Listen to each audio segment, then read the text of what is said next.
আসসালামু আলাইকুম রহমতুল্লাহি ওবরাকাতুহু ওয়া মাগফিরাহ। প্রিয় ইসলামিক ভাই এবং বোনেরা, আজকে জুমার দিনে একটা সুন্দর একটা আলোচনা নিয়ে আসছে আপনাদের কাছে।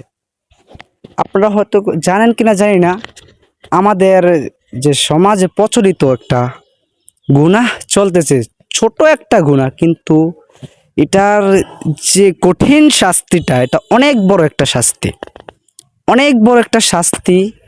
যে গীবতের গুনাহটা অনেক বড় একটা শাস্তি।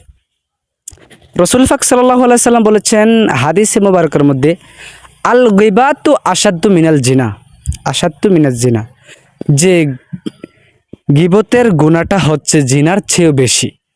জিনা সম্পলিত হয়, জিনা হয় মাত্র দুজনের মাধ্যমে, জিনা হয় দুজনের মাধ্যমে, আর গীবতটা হয় সমাজকৃত। যেন আপনি ধরুন না, একটা ব্যক্তির দ্বারে অন্য ব্যক্তির একটা গীবত গাইলেন, ওই ব্যক্তি অন্যজনের দ্বারা যায় বলল, আরেকজনের দ্বারা যায় বলল, এই একটা গীবতের কারণে আপনি অনেক গুনার ভাগীদার হয়ে গেছেন। তো আসেন আজকে থেকে আমরা গীবতটাকে মুক্ত করে দেই আমার মন থেকে, আপনার মন থেকে। তো আজকে এই পর্যন্ত এই ভিডিওটা। সবাই সুস্থ থাকবেন, ভালো থাকবেন। আসসালামু আলাইকুম রহমতুল্লাহি ওয়া বারাকাতুহু।